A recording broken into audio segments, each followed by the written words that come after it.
Olá, muito bem-vindo, muito bem-vinda. Eu sou a Ana Freitas, editora executiva da Mercado e Consumo, e a gente está aqui num lugar super especial, que é o estúdio da Mercado e Consumo, montado dentro do Latam Retail Show de 2024. Este evento começa nesta terça-feira em São Paulo, no Expo Center Norte, vai até quinta-feira, 19 de setembro. Se você estiver ainda aí acompanhando a gente por esses dias, venha para cá, venha acompanhar o que tem de tendência em varejo e consumo no Brasil e no mundo no Latam Retail Show. E se você está acompanhando a gente pós-evento, acompanhe a cobertura toda feita pela Mercado e Consumo no portal mercadoeconsumo.com.br, no YouTube, agregador de webcast, onde você quiser saber sobre tudo que aconteceu no Latam, tudo que vai acontecer, está para acontecer no varejo e consumo no Brasil e no mundo, você encontra na Mercado e Consumo. Temos aqui dois convidados no nosso estúdio neste momento para uma entrevista. Um deles é o Murilo Joftey, diretor de dados e omnicanalidade da BU de Calçados e Bolsas do grupo Asas 2154. Tudo bem, Murilo? Bem-vindo. Tudo bom, muito obrigado. Um prazer estar aqui, Ana. Prazer, Alisson. Prazer é nosso. E o Alisson, como disse o Murilo, Alisson Calgaroto, diretor de tecnologia e inovação da BU de vestuário feminino do Grupo Asas 2154. Tudo bem, Alisson? Bem-vindo. Tudo bem, muito obrigado pelo convite, um prazer estar aqui. Prazer é nosso, obrigada que vocês estão estreando a nossa programação de webcasts aqui no Latam Retail Show 2024. E como eu citei, vocês fazem parte do Grupo Asas 2154, que, para quem talvez ainda não se atentou ao nome, é o resultado da fusão de duas grandes empresas de vestuário e calçado, que são Arezzo & Co e Grupo Soma, de acessórios, né? Que tem aí marcas muito conhecidas por todo o público, como Arezzo, Farm, Reserva e Hering, dentre muitas outras. E a gente vai falar aqui muito sobre o que o grupo tem feito, especialmente quando a gente fala de inovação, de tecnologia e do tema do momento, que não poderia deixar de ser a inteligência artificial, né? A gente tem visto isso nos eventos mundo afora, não é diferente aqui no Latam Retail Show, e imagino que dentro dos negócios das empresas, nos escritórios, também é o tema falado aí por todo mundo. Bom, primeira pergunta para os dois. Como a tecnologia e a inteligência artificial foram incorporadas na criação e no desenvolvimento de produtos? Acho que muita gente ainda não consegue, talvez, quando a gente fala de inteligência artificial, tangibilizar, né? O que isso significa no fim das contas? Então, o que significa, por exemplo, quando a gente fala em desenvolvimento de produtos? Quer começar, Murilo? Fica à vontade. Obrigado, Alisson. Bom, vamos lá. Contando um pouquinho do que a gente tem na BU Arezzo & Co. A gente tem o nosso time ali de estilo, né, que faz toda a criação dos nossos produtos e todos os SKUs que a gente disponibiliza para os clientes, utilizando IA generativa para ter insights e ideias com relação à própria construção dos produtos, né, e poder aí materializar e fazer a própria criação. A gente tem uma outra iniciativa bastante consolidada, já faz 2 anos que a gente opera, né, e vem evoluindo, que é o nosso Projeto Ser, né? No Projeto Ser a gente utiliza IA, uma IA mais tradicional, muito focada no modelo de abastecimento e suprimento das lojas, né? Então, a gente tem uma boa leitura do que são os itens atemporais, a gente consegue ter uma boa leitura do que são aqueles itens ali, do que a gente chama de coleção central, e a partir dali a gente consegue fazer tanto uma recomendação de compra para os nossos franqueados, levando em consideração grupos de produto, cor, numeração, e poder de alguma forma ali apoiar no suprimento para que a gente consiga aí, ser mais assertivo nas vendas também. Isso era feito de alguma forma, mas talvez não com tanta agilidade, não tanta precisão? Qual que é a diferença? A diferença está basicamente tanto na velocidade com que a gente consegue fazer, quanto na profundidade, né? Então, a gente sempre fez esse trabalho de abastecimento, sempre fez esse trabalho de planejamento, mas utilizar a IA com a capacidade, né, tecnológica para os times que operam isso, deu um nível de precisão maior para a gente poder chegar no nível da SKU, chegar no nível da numeração, que é algo que a gente não tinha no passado, né? Detalhe do detalhe mesmo, né? Isso aí. Muito bom. No caso do Soma, né? O Soma tem diversas marcas aí, né? As principais Farm e Hering. E a gente começou a nossa jornada de IA por volta de 2016, 2017. E a gente viu que como todo varejo, o sucesso do varejo está em você ter uma boa assertividade do teu estoque. Então, você tem que ter um estoque que gira, você tem que ter um estoque, né, você não pode ficar com um estoque que vai demarcar. Enfim, a gente começou a nossa jornada nesse core, em como a gente define um bom sortimento de loja e como a gente define a profundidade. Será que a gente tem que ter 10, 15, 20 produtos daquele, né, itens daquele vestido? É mais, é menos? Então a nossa jornada começou por aí.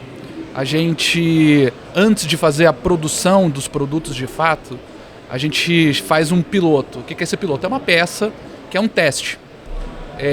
Só que a gente faz, por exemplo, Farm, 300 referências diferentes e a gente fotografa todas essas peças e a gente pede para todas as lojas do Brasil, todas as vendedoras do Brasil avaliarem aquela peça.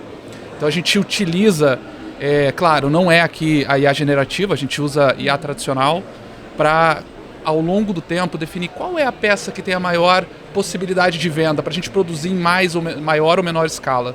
Então a gente evoluiu esse algoritmo ao longo do tempo, então desde 2016, e hoje, na minha visão, ele é um algoritmo muito bem consolidado e a gente olha uma métrica muito clara que né, a gente tem um conceito dentro do Soma que a gente persegue sempre, que é o giro ao preço cheio, que é o quanto eu giro antes de entrar na liquidação. Então esse é o que o nosso algoritmo persegue como indicador, como KPI, para a gente definir qual é a melhor compra. Será que é essa? Será que não é essa? Isso tudo baseado em um grande budget da companhia. Então, a gente utiliza esse IA mais tradicional. A gente começou algumas evoluções no IA generativo quando a gente fala de coloração de estampa. Será que essa cor, será que essa combinação de cor, ela tem uma maior probabilidade de ser, né, cair no gosto da cliente? Então, dentro do processo criativo, a gente entrou inicialmente com o IA generativo nesse universo de entender qual é a estampa que poderia, ou quais são as cores que poderiam performar melhor. E aí tem evoluções, a gente entende que componentes de estampa, será que é a banana com tucano, a Farm é toda essa mescla de diversos componentes ali para a gente entender, né? Exatamente, para a gente entender qual é aquela estampa que mais vai fazer sucesso para a cliente. Então, a nossa, né, eu falo muito sobre o IA, ele entrou muito em áreas que não são o core de fato da companhia. E a gente não pode esquecer que, né, eu falo aqui que no Soma, a gente produz roupa. Esse é o nosso core. Nosso core né, muitas vezes o IA está em áreas menos, talvez menos core, e a gente entende que a tecnologia e a inovação elas têm que estar focadas no nosso caso, no processo criativo, no processo de construção de produto, roupa, no nosso caso. Tá? E é como você falou, né? Cada empresa vai encontrar como adequar a IA para o seu core, né? Para o seu caso, para o seu foco específico. Achei curioso você falar de IA tradicional, né? A gente pensar que já tem uma IA tradicional, quer dizer, já se desenvolveu tanto, que a gente está falando da generativa, né, como o Murilo comentou, e tem ainda se usa muito, e muita gente nem passou ainda para generativa, imagino, né, quando a gente está falando de negócio, de processo e tudo mais, né? Mas assim, não é a gente tem que entender o que de fato faz sentido para o teu problema, né? Não é usar a IA generativa por usar a IA generativa. Tem que entender o que faz sentido para você, para resolver aquele problema. Muita gente nem passou numa solução analítica básica do problema para, quiçá, usar a tecnologia como mais avançada para resolução de problema, né? Verdade. Vocês falaram bastante aí para dentro, né, do negócio, do desenvolvimento de produto, por exemplo, falando agora para fora, para o cliente, para o consumidor final, como tecnologia e também inteligência artificial podem ajudar a otimizar essa experiência do cliente, do consumidor e personalizar, enfim, a gente fala muito, e também é um termo que é falado há muito tempo, que é a tal da omnicanalidade, mas é fato que os varejistas que se sobressaem hoje, e a gente tem cases incríveis aqui hoje, são omnicanais, tem que ser, né, porque o cliente está em todo lugar, em vários momentos. O mesmo cliente pode estar em jornadas de compra diversas ao longo do dia dele, ao longo da semana. Como a IA e outras tecnologias ajudam nessa experiência final? Legal. Bom, falando um pouquinho aqui sobre o nosso contexto, a gente tem, né, uma visão de fato de experiência, né, transcendendo os canais e conectando aí o digital com o físico. E tem várias iniciativas ali que permeiam a jornada, né? Então, quando a gente fala, por exemplo, de recomendação e personalização, a gente faz uma distinção interna. Então, nós temos hoje, por exemplo, personalizações dentro do nosso e-commerce para poder ofertar, né, produtos de acordo com a localização geográfica. A gente opera também a própria comunicação do cliente com esse nível de personalização. Nós fazemos recomendação também dentro da nossa operação da web, e a gente fez algo super bacana, que foi incorporar isso no nosso ZZ App. O que é o ZZ App? É a ferramenta que a vendedora utiliza para fazer, né, o relacionamento digital com as clientes e poder fazer toda a venda, tanto de um estoque físico quanto do estoque online. Então, o que a gente vem fazendo? A gente vem incorporando tanto os algoritmos de personalização que a gente tem no próprio e-commerce, levando isso para dentro do aplicativo, podendo ofertar um produto, né, de uma forma mais personalizada, ou fazer uma busca por imagem, né? Então é super bacana, dá para tirar uma fotinho, né, do seu pé, por exemplo, e mostrar tudo que a gente tem de forma parecida aí, ou similar dentro do nosso estoque. E o que é bacana, né? Conecta muito com o que o Alisson trouxe, da gente poder de fato aplicar coisas que façam sentido, né? Porque é o nosso core do negócio, e ao mesmo tempo para melhorar a experiência da cliente, né? Ao mesmo tempo, quando a gente olha para a retaguarda, né, do atendimento da cliente e do próprio suporte, a gente vem fazendo ali o uso, né, de bots, né, com IA, para melhorar também a eficiência do atendimento e a personalização. Então, por exemplo, na Schutz tem algo super bacana, né, que foi a implementação em formato piloto, né, desse modelo de atendimento,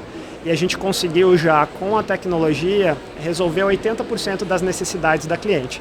E alguns fluxos, né, que às vezes demoravam 20 dias, por exemplo, como um fluxo de troca, isso hoje a gente consegue fazer de uma forma totalmente ali automatizada e podendo ofertar até o próprio crédito para a cliente no mesmo dia em que ela não está acionando, né? Então é bacana assim, porque a gente faz, né, o que é a evolução para melhorar a experiência de uma forma escalável, mas também consegue de alguma forma ir fazendo algumas experimentações que permitam que a gente entenda se a tecnologia tem mais aderência para um canal, para outro, né, e busque aí integrar na própria omnicanalidade. Muito bom. Quando a gente fala de omnicanalidade aqui, eu vou dividir um pouco em tecnologia e depois eu vou... Claro, IA faz parte de tecnologia, mas vou separar IA em outro capítulo aqui. O Soma começou um trabalho de conexão dos estoques, aqui, né, falando de omnicanalidade, principalmente de estoque, também por volta de 2016 e 2017. Ou seja, você compra no site e esse produto vai sair de loja, do CD. Em começo da pandemia, 2020, na verdade, a gente começou a conectar o estoque da multimarca. Então, o que é a multimarca? A multimarca vende estoque da Farm, mas de outras marcas também.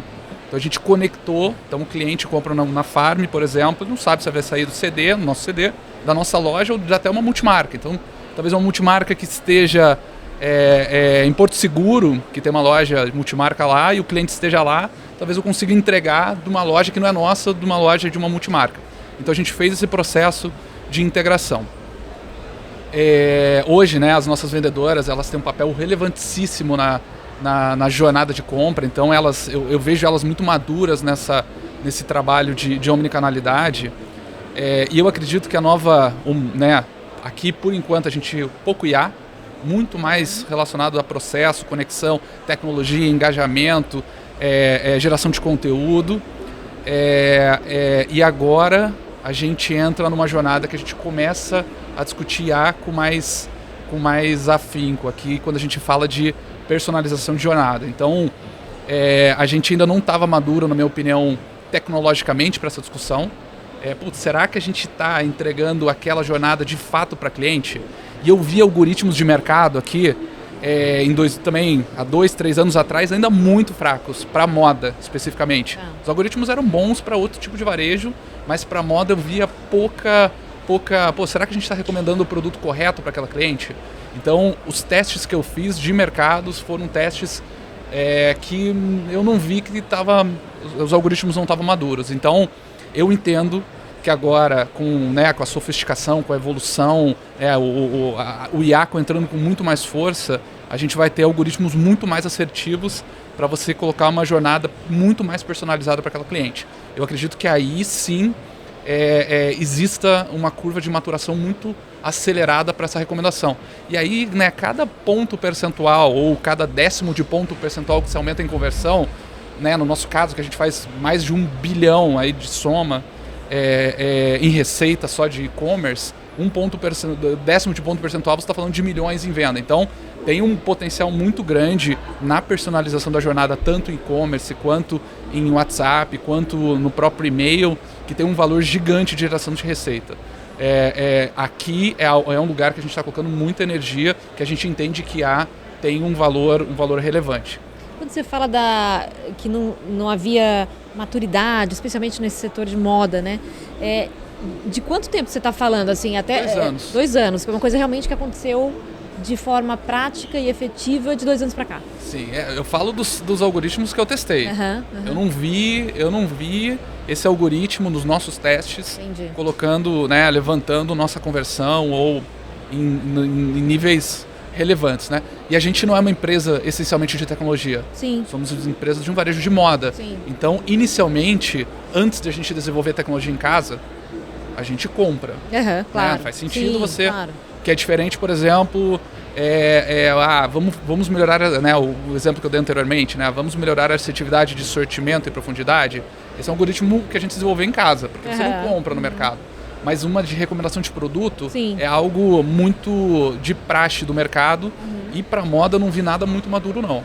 Agora acredito que sim. Executivos profissionais, vocês são de que área? Tecnologia ou vocês são de negócio, de varejo? Qual que é a história de vocês?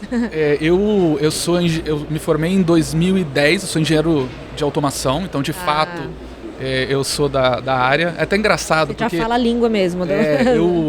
Um fato curioso, em 2008 eu ganhei o prêmio Petrobras de tecnologia por IA. Ah, que legal. Tinha questões para a gente resolver de detecção de vazamento de petróleo prévio ao vazamento, que a gente definia algumas frequências lá e a gente usava IA para esse tipo de detecção. E de 2008 eu vi a evolução desde aquela época até agora, né? E eu sempre me pergunto por que o hype agora? Eu sempre faço essa pergunta, né? Essa pergunta é uma pergunta interessante. Mas eu acabei... A minha formação é de tecnologia. Fui para o petróleo, depois eu vim para a consultoria, né? Aí eu vim para o Grupo Soma mais ou menos 10 anos atrás. Aí eu vim como negócio mesmo, né? Passei pelo comercial, passei por desenvolvimento de produto, passei por supply chain. Hoje eu tenho algumas áreas, inclusive a própria tecnologia digital embaixo de mim. Esse movimento que o varejo fez de trazer pessoas de tecnologia, né? E essas pessoas fazerem parte do negócio, não é mais uma área apartada ou áreas que se complementam. Na verdade, tem que estar todo mundo junto nesse momento, né? Tem que falar a mesma língua mesmo. Eu brinco que eu não falo sobre tecnologia, eu falo sobre negócio. Isso que importa no final do dia. Né? E no fim, quem não entende sobre tecnologia tem que incorporar esse aprendizado de alguma maneira, né? No negócio. E você, Murilo, qual a tua trajetória? A minha também vem de negócio, eu sou formado em administração. Também passei por consultoria de M&A, turnaround, gestão. E aí aconteceu algo peculiar, né? Porque eu entrei no grupo como franqueado, numa cidade do interior do Paraná, chamada Guarapuava. E eu fui o primeiro franqueado a ter um BI. Né? Aconteceu, né, de a gente ter isso, né, como um serviço da consultoria, eu implementar na minha loja e utilizar muito para fazer gestão, ações de CRM e com uma abordagem bastante prática. Né? Disso, né, o Alexandre, nosso CEO, convidou, né, para levar isso para todas as lojas e num determinado momento para eu assumir a cadeira de CRM. Aconteceu isso uns 6 meses antes da pandemia. E aí do CRM a gente criou, né, alguns produtos digitais e soluções, como o aplicativo da vendedora, a gente criou soluções voltadas em mídia, a gente estruturou um laboratório de inovação também. E as coisas foram acontecendo, né, até eu ficar responsável por dados e omnicanalidade. Que legal, trajetórias diferentes, né, mas que se juntaram com o objetivo, no mínimo, comum aí, né. Eu acho muito curioso isso porque a gente fala muito com o varejista tradicional, que é varejão mesmo, trabalha na loja e tem essa tradição, às vezes muitas famílias, né, que dirigem grandes empresas e tal, e não tem essa aproximação com a tecnologia, como você falou, às vezes contrata de fora, né, terceiriza e tudo mais, mas cada vez mais isso sendo nem incorporado, mas integrado, né? As áreas de negócios e tecnologia integradas dentro das empresas, que é um caminho, acho que sem volta, né? Para todos os negócios, independentemente de que área de varejo a gente está falando. Falando em integração, quais tecnologias estão sendo implementadas para melhorar a integração de loja física e e-commerce? E aí vocês falam de marcas, empresas que têm força nos dois, né? Tanto, vários canais, tanto nas lojas físicas quanto no próprio e-commerce. Como é que está essa integração hoje? Até onde ela pode ir? Até por muito pouco tempo a gente, como a gente falou aqui de omnicanalidade, existia essa omnicanalidade até um certo grau. Hoje isso é muito mais, pelo menos eu como consumidora sinto isso muito mais integrado de fato, né? Vocês veem desse jeito e podemos evoluir ainda? De que forma? Legal. Bom, acho que contando um pouco sobre isso, a gente enxerga bastante potencial de evolução, e aí acho que conectando com o que o Alisson trouxe, o nosso caminho também, via de regra, trazer uma solução de mercado. Quando Sim. a gente não encontra, a gente vai pelo modelo de fazer o desenvolvimento interno. Aí com a omnicanalidade foi assim, lá em 2018, quando a gente idealizou o modelo de omnicanalidade, com toda a criação da plataforma, a integração entre os canais e trazendo o franqueado para o jogo, a gente não viu nenhuma solução que de fato atendesse a nossa necessidade, um pouco da nossa complexidade tecnológica. Então a gente foi por um caminho de criar o nosso próprio módulo de omnicanalidade, que faz a integração com os sistemas ali do e-commerce, e também com os que a gente utiliza em loja. Então hoje, quando a gente olha para o futuro, em termos de tecnologia e possibilidades, ela está muito nessa conexão entre esse ecossistema que é utilizado.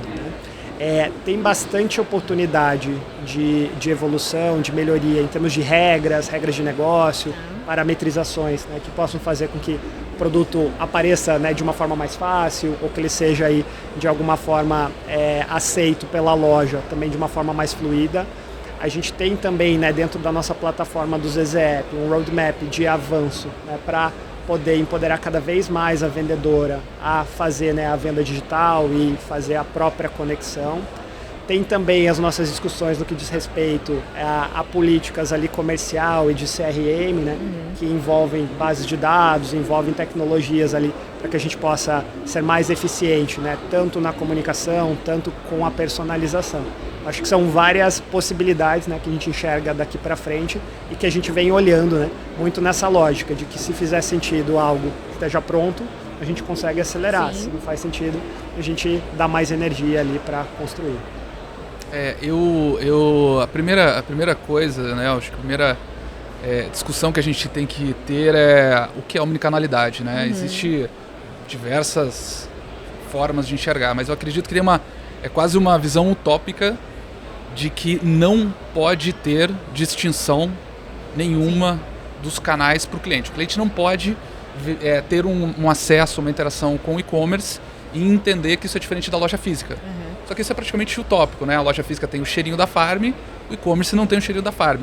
Mas a gente tem essa busca incessante de que não haja essa distinção. Como é que eu trago cada vez mais a experiência da marca para os canais, não só a experiência, E aí, dada essa visão utópica, dada essa visão, que eu digo que ela é utópica, mas ela é perseguível, uma visão, a gente pode dividir de várias maneiras, A primeira é a unificação de estoque. Não tem que ter diferença de estoque do físico, digital, da multimarca. Então a gente perseguiu isso de uma forma muito relevante ao longo do tempo, Deu exemplo aqui também da conexão com a multimarca.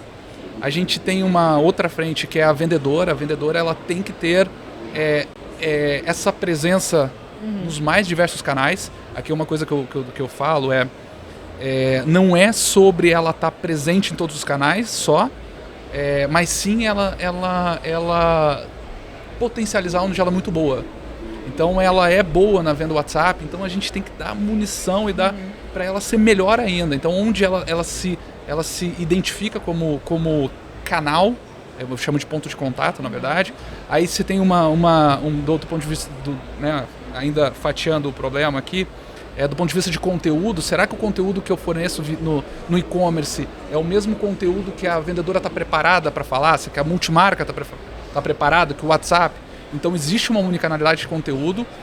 Tem uma omnicanalidade da própria experiência do cliente, quando a gente fala de personalização, de entender e de conectar toda essa experiência. Então, quando você olha a omnicanalidade nesses mais diversos prismas, o desafio ele é infinito. Sim. Assim, você pode evoluir. E as oportunidades também, E aí eu vejo que muita gente olha a omnicanalidade como somente o estoque ou o papel da vendedora, mas a omnicanalidade é muito mais do que isso. Então, o trabalho e a oportunidade, como você falou, ele é gigante e você tem um difícil trabalho de priorizar de onde está a maior oportunidade para você capturar, porque é aí que você vai ganhar o jogo, né? Não é fazendo tudo, mas sim você fazendo poucas coisas muito bem feitas, né?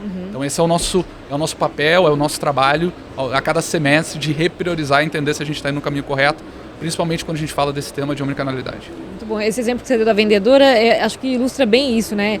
Que é também você focar, na verdade, no que ela faz de melhor. Então, se ela é boa, não exatamente fazer só isso, mas focar principalmente e se dedicar especialmente ao que ela faz de melhor. Se ela é boa na venda do WhatsApp, desenvolver isso mais nela, né? Como no negócio, focar em algo que é realmente interessante. Esse é um dos maiores, né? Se eu fosse dar um conselho, um aprendizado foca naquilo que você entende que você é bom.